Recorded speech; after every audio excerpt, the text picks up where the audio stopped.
Coucou tout le monde.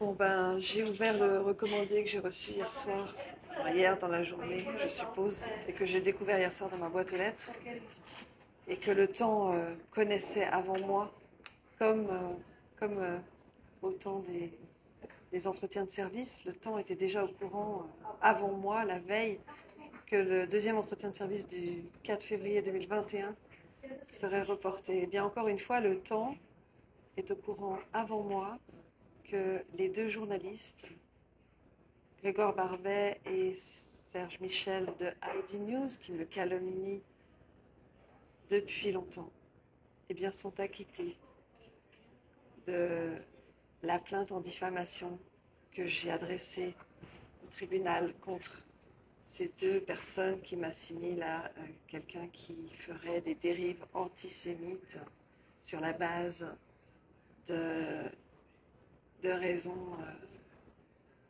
lunaires, ahurissantes, qui n'ont rien à voir avec l'antisémitisme et qui ont tout à voir avec la dénonciation des libertés fondamentales violées, massacrées durant les années de restriction Covid. En fait, tout est bon pour essayer de me faire taire, pour me faire mal, pour me démoraliser, pour que j'arrête de faire ce travail d'information qui, s'il était si insignifiant et si anodin, inutile, débile, ne me vaudrait pas tous ces ennuis. Donc c'est un aveu quelque part. Donc non seulement ils sont acquittés, ces deux calomniateurs, diffamateurs, dont l'un a été condamné pour violence, contrainte, menace, insulte contre son ex-compagne, Grégoire Barbet, je le rappelle, et l'autre a menti en plein tribunal, Serge Michel. Ces deux personnages ont été acquittés et non seulement ont été acquittés, mais ont réussi à faire porter à ma charge leurs frais d'avocat, 11 400 francs par prévenu, donc ça fait 22 800 francs en tout pour les prévenus, pour leurs frais d'avocat, alors que je n'ai plus de revenus hein, et que le juge le sait, et 1542 francs pour les frais de procédure, les frais de justice. Alors parmi ces frais, on a les frais postaux à 49 francs. Apparemment, une lettre coûte 49 francs en Suisse maintenant. Plus 28 francs encore pour les frais postaux.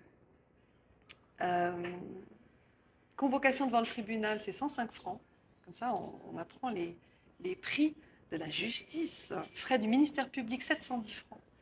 Donc en tout, on en a pour à peu près, enfin j'en ai pour à peu près 24 500 francs pour avoir osé porter plainte en diffamation contre des gens qui me traitent de tous les noms depuis 4 ans.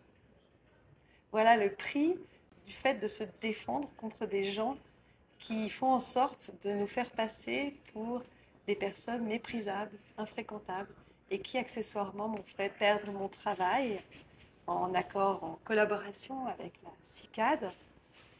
C'est-à-dire que les deux, chacun de leur côté, ont réussi à faire en sorte que je perde mon travail, que je ne retrouve plus d'emploi depuis 2 ans et demi. Voilà.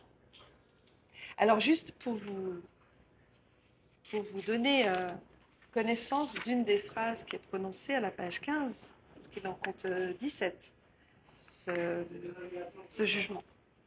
À la page 15, il est écrit que s'agissant des honoraires du conseil de Serge Michel, c'est la même chose pour Grégoire Barbet, ceux-ci n'apparaissent pas disproportionnés par rapport aux particularités de la procédure. Donc la procédure, elle a cette particularité qu'elle oppose une plaignante qui se défend simplement de toutes les insultes qui sont faites sur elle et qui l'empêchent d'avoir une vie normale, avec un travail, avec des revenus, avec une vie économique et sociale qui contribue à la société, au bon fonctionnement de la société. Le juge qui sait que je n'ai plus de revenus trouve normal et non disproportionné le fait de me charger presque 25 000 francs. Alors voilà, c'est le monde dans lequel on vit. Le monde complètement ahurissant dans lequel on vit. Je rappelle que Le Temps, c'est la maison mère de Heidi News, que Grégoire Barbet est journaliste au Temps aujourd'hui, depuis quelques années maintenant, et que Le Temps a été l'un des plus odieux à mon égard, notamment après le procès du 1er octobre, et ne parle jamais de la victoire que j'ai obtenue et qu'on a obtenue, tous ceux qui défendent les libertés, contre la RTS qui a effacé notre candidature lors de la campagne électorale de novembre 2023 et qui ne m'a pas conviée au débat et qui ne m'a pas citée lors du débat où elle présentait les 4 candidats qu'elle avait choisis alors qu'il y en avait 6. Eh bien, j'ai gagné cette procédure et la RTS a été condamnée, mais condamnée à rien du tout et les médias n'en parlent pas. Et les gens ne sont pas au courant que la RTS a violé ses devoirs, que les journalistes violent la déclaration des droits et devoirs des journalistes, la charte de Munich, en me calomniant, et je ne suis pas la seule, hein, on est nombreux à se faire conspuer par ce soi-disant quatrième pouvoir qui normalement devrait être là pour contrebalancer le pouvoir officiel, pour donner d'autres versions, pour donner un équilibre à l'information et pour être objectif et non pas subjectif, et informer et non pas juger, et non pas calomnier, et non pas faire des amalgames, et non pas dire qui est bon, qui est mauvais, qui est fréquentable et qui ne l'est pas. J'aimerais bien qu'ils s'intéressent à mon travail. Alors si vous êtes curieux de savoir ce que je fais vraiment, pour ceux qui regardent cette vidéo et pour les journalistes qui manifestement ne sont pas du tout intéressés à savoir ce que je fais, vous allez sur mon site chloéframery.ch et vous regardez les conférences, vous regardez les enquêtes, vous regardez les émissions, les entretiens, les directs, les présentations PowerPoint, il y en a 70. Vous regardez l'agenda, les musiques, les newsletters, les rendez-vous, les votations, toutes les infos, toutes les sources qui sont gratuites et qui sont à disposition de tous, libres de droit. Voilà, je vous souhaite une bonne soirée et vive la justice en Suisse. Merci à vous.